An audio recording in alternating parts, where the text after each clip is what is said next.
Chapter 17. Remy hurried to the fallen helicopter that was less than a quarter of a mile away. As he drew closer, he smelled fuel. "French," he called. There was no response. Fire gobbled at the twisted propeller half wedged into the side of a hill.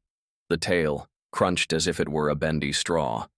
Like a river, fuel leaked out, pooling on the ground. If the winds took the fire, it would light up like a Christmas tree. "French!" "Here." Remy barely heard the word. Through the billowing smoke, he saw a hand. Remy hurried over. French was trapped under a skid. It crossed from his right shoulder to his left thigh. "What the hell were you thinking?" Remy snapped. "Being a hero." French wheezed. Speaking of which. Remy cast a quick glance around. He didn't see Boyer. Without dwelling on where the scumbag could be, Remy took hold of the steel and hoisted it, feeling the strain as his muscles burned on his shoulders, arms, and back, and yet it barely budged, but it was enough. French kicked himself clear, groaning with each movement. Remy dropped the skid. "Stay still. You probably broke a few ribs." "Fire, the fuel." French panted. The fire was encroaching. Remy realized he had to move French. "Sorry," Remy said, taking the top of French's shirt to drag him away. Between French's curses and the fire, Remy only heard a slight commotion coming from Boyer's lab. Natan was running toward him. He hoped David and Ava were okay. "Why the hell did you engage with Boyer on a helicopter?" Remy growled. "He would have gotten away, you giant ass." French gritted. Remy held back a surprised laugh. The young French wouldn't have dared to call him a giant ass, even if he was one. He did get away. "Not everyone can be as perfect as you." "Stop being sarcastic." "I wasn't." Natan rushed over. "Let me help." "You take care of him," Remy said. Boyer took off. "I'm going after him." Natan scowled for a moment, but then nodded and took over French's care. "Be careful." French warned Remy. "Don't trust him." Remy jogged back to the helicopter, keeping a wide berth from the fire. He had to find Boyer's tracks. More commotion from behind caught his attention, but he had to focus on catching Boyer now. If he didn't, this would all be for nothing. To the left, a shuffled track led to the north. Judging from the scuffs, Boyer must be hurt. Remy took off, following the marks for a few hundred yards until they disappeared. He halted, scanning the hilly area. He knew Boyer had covered his tracks. He was trying to hide, hoping Remy would pass by. "Come out, Boyer," Remy called. "I know you're here." A shot whizzed by Remy's leg, ripping a patch from his pants. "You're getting rusty, old man," Remy taunted, stepping back from the line of fire. Now he knew exactly where Boyer was hiding. A slope to the east had a small cluster of bushes with a few unnaturally red leaves. Boyer was definitely hurt, but he still had a gun and was obviously willing and able to use it. "We can do this the hard way, the easy way, or I can just let you bleed to death," Remy shouted. The leaves rustled. Remy aimed his gun, but Boyer stayed hidden. Remy knew he could blast a few rounds, killing Boyer. But that wasn't what this was about. Not that Remy wouldn't kill him if he had no other choice. Boyer had to be stopped. "Come out," Remy said. "I won't fire if you come freely." "Go to hell." "I need the antidote for David." "There isn't one." Damn it. Remy prayed that the stuff Natan injected David with was helping. If not, no, he wasn't going to go down that path.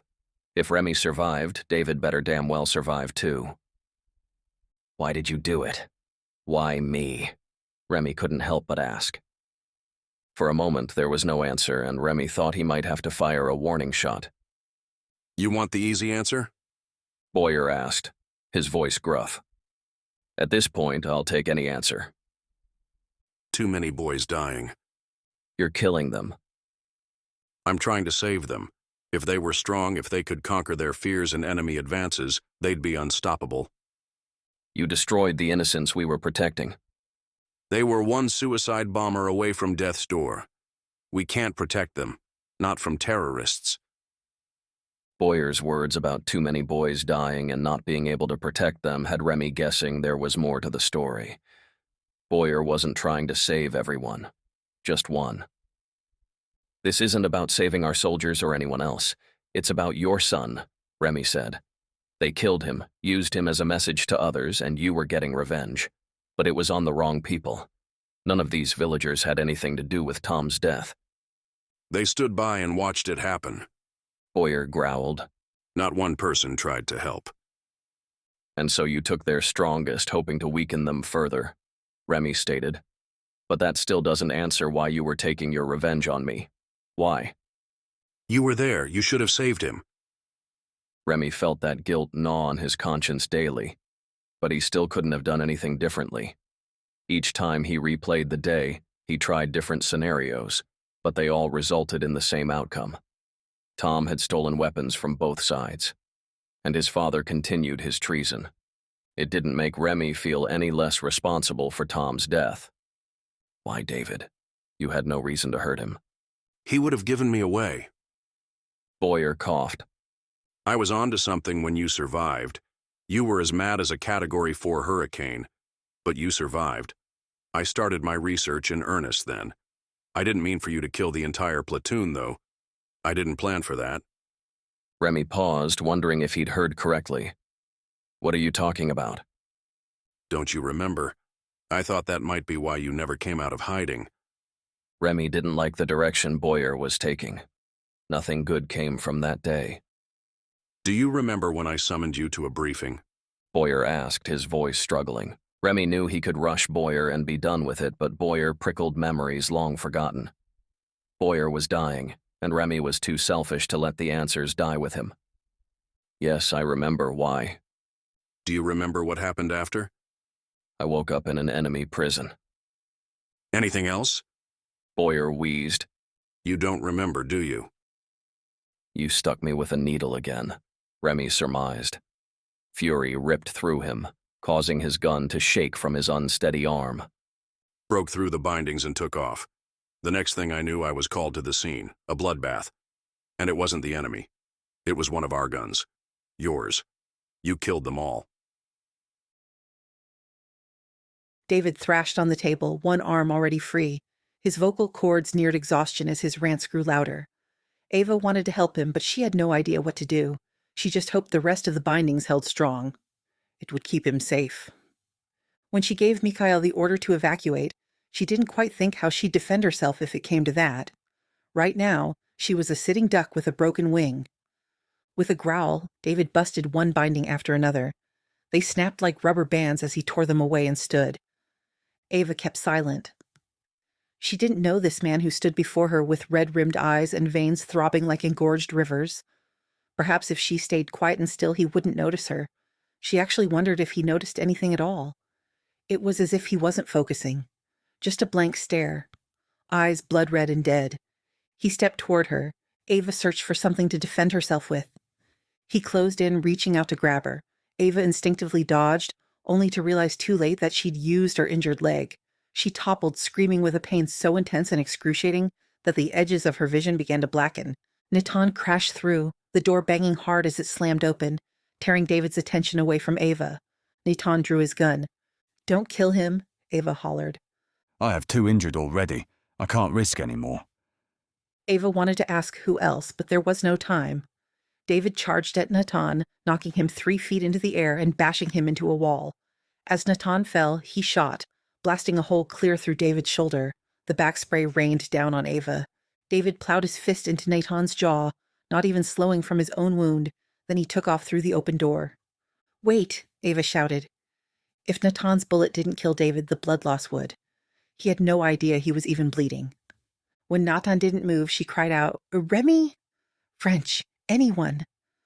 Well, I'm glad I come before anyone. French gritted, limping in. He leaned heavily against the door frame, clutching his ribs. His normally pale skin a touch more so. Nice job on the makeup. Ava wiped David's blood away from her face with her shirt collar. "You're hurt?" I think it might be contagious. He said dryly. "David?" I know. He blew past me. "He's bleeding. He won't last long out there." He might not make it either way. Ava looked at him aghast. "We have to go after him." How? I can barely breathe, and you can't walk. Sit down, Ava said, frustrated. She pointed to the chair she had just tumbled out of. We're a sorry lot. Does Natan look okay? French glanced over and nodded. He's breathing. Where's Remy? French flicked an irritated glance at her before easing into the chair. A jagged breath shuddered out. He went after Boyer. By himself? Ava asked. He'll manage. You're not concerned? He'll do better than I did. Remy might be strong, but Boyer can dig into a person's head. He'll twist fact and fiction until the person doesn't even know his own name. French's jaw twitched, alarming Ava. What is it? What do you know? She asked. Nothing. His jaw twitched again. Damn it, French. I know when you're lying. Tell me what you know. I'm sick of being kept in the dark. It's better that way. For who? You. Ava scowled at him, wanting to inflict damage with just her eyes since she couldn't very well do anything else. She should have punched French when she'd had previous opportunities. Don't look at me that way. Then stop treating me like a dumb twit. Tell me what you know. Remy never was in enemy prison. Then where was he? Boyer injected him right before the raid. He was as crazy as David is now. Ava's stomach curdled. How do you know this? Why didn't you tell me? I didn't know until days later. I really thought Remy would have died, given all that we discovered about Venom. I didn't want you chasing him down only to discover. You know what the desert can do to a dead body. He cleared his throat. Boyer glossed over the report. I had thought it was to protect Remy's memory, but now I know it was just to cover his own tracks. What part of the report? Everyone was killed by the same gun. Ava shook her head, unwilling to believe what conclusion she was drawing. Ava, it was Remy's gun.